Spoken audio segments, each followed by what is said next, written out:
Had a busy day and couldn't watch live, but thankfully this is only a YouTube search away. I've been waiting for this to learn and be inspired to get better. And what better role models than to look up to the best?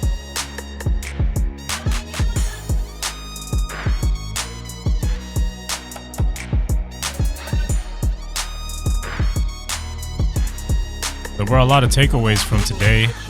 Not just the gameplay, not just the class setup, but also getting into the mindset of what these players do on a daily basis to be who they are. Just a lot of reps every single day.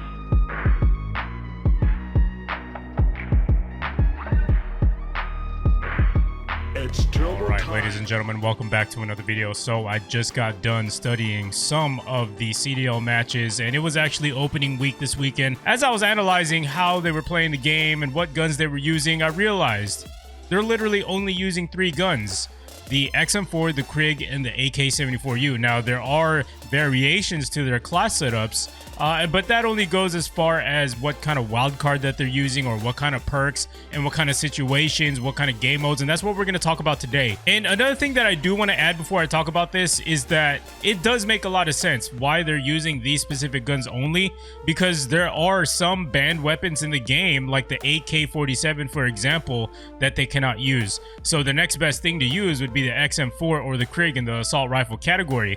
XM4, in my opinion, is hands down probably the best gun to be using if you're going to be playing in league play, because it has statistically the fastest time to kill at all ranges. So if you don't believe me, just do a quick Google search and then you will see XM4 ranks as #1. Krig is nice. Krig is nice as well, but the only problem with the Krig is that obviously it doesn't kill as fast as the XM4. It's still competitive, but the best thing about the Krig is that it's literally a laser beam, so you don't have to worry about recoil control. This is great for larger maps, and that's probably why they use it alongside the XM4. The XM4, they are using a microflex LED. Now, there is no real statistical advantage to using any of these sights. It's all just personal preference, but I think we can all agree just from experience that the microflex LED is one of the best sights to use. It just feels more comfortable using. As far as the Millstop and the Cobra, those are definitely some other choices that pros do use, but for me personally, I like the microflex LED, and this is what the majority of pros use. Now, for the muzzle is going to be the infantry compensator. Like we were saying, we're using this attachment to better control that recoil. Now, the XM4, it's easy to control the recoil, but it's not as easy to control as the Krig 6.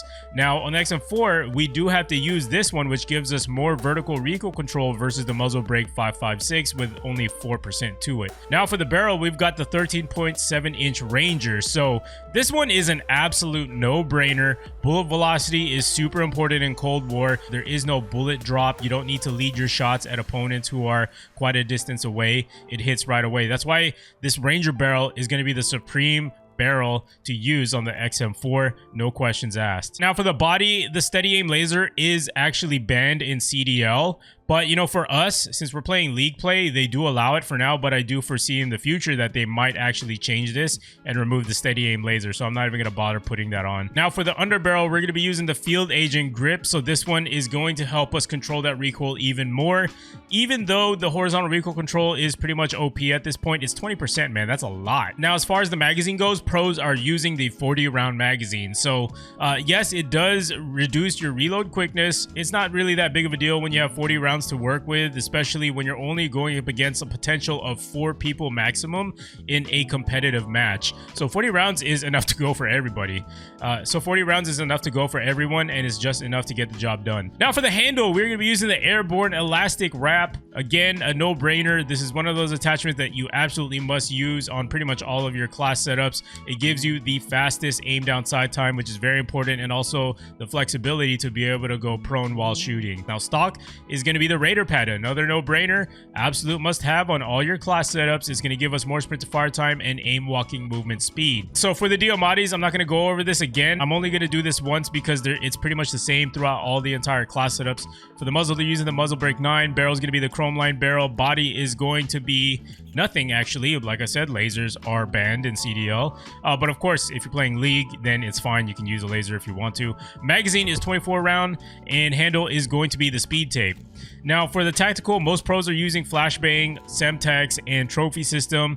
And now here's where the variation gets a little different. Now, if you're using gunfighter, obviously you're only limited to 3 perks, and you can only select 1 perk from each category. So if you are using gunfighter, you're just gonna have to pick between these 3 here. But most pros are probably gonna pick either flak jacket or tactical mask, and then scavenger here or ninja. So these are 3 of the primary perks that they do use on gunfighter class setups. Again, like I said, they just mix and match in the first perk tier here. Now let's move on to the Krig. So this is where it gets a little bit interesting. Like I said, the Krig is a gun that you want to use on longer range maps. You don't want to use it on a map like let's say Crossroads, for example. That would be a bad idea, because people who are running around with AK-74Us are definitely going to outgun you, because they got faster mobility and the time to kill is going to be a lot faster from close range. Now for the Krig, this is the gunfighter setup. Optic is going to be the microflex LED. Some do prefer using the millstop reflex.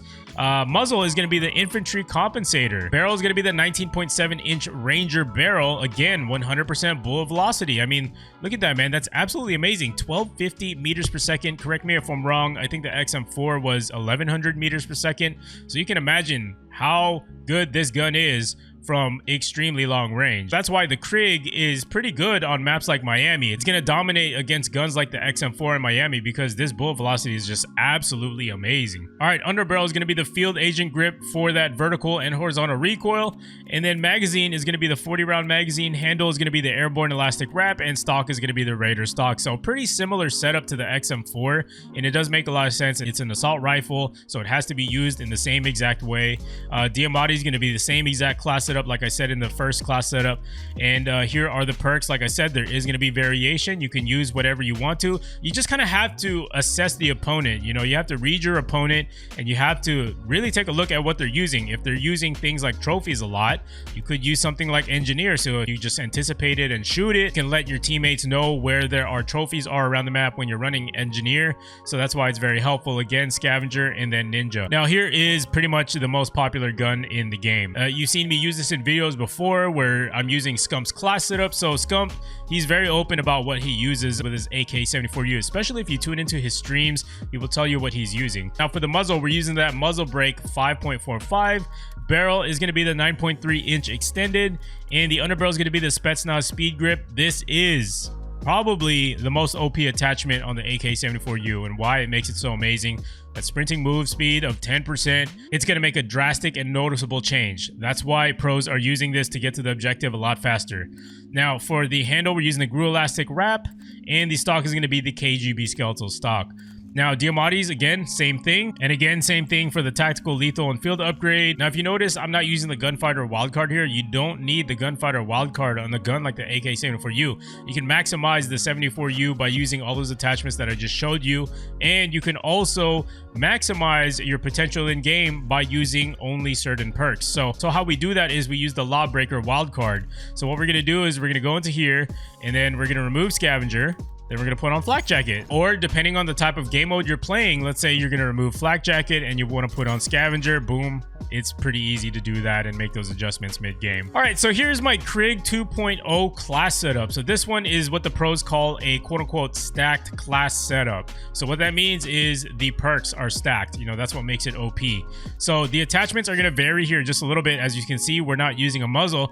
We're only using an optic, same optic, microflex LED, Ranger barrel, field agent grip, airborne elastic wrap, and Raider stock. There is no magazine or muzzle on this class setup.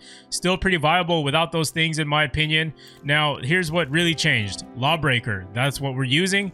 And we're also going with flak jacket, tactical mask, and then we're going to be using ninja. Now, don't worry about ghost. It's just a visual glitch that's in the game right now that Treyarch needs to get on ASAP and fix that. So just ignore the ghost. But ideally in the perk 3, you would want to use ninja. So this is much more ideal for respawn game modes like hardpoint. So that way, you know, you're not really taking a beating from people who are throwing flashes and stuns at you. Having all these perks together are going to save you a lot of deaths. All right, so for the AK-74U 2.0 class setup is pretty much going to be the same thing as the Krig 2.0. The attachments are the same here.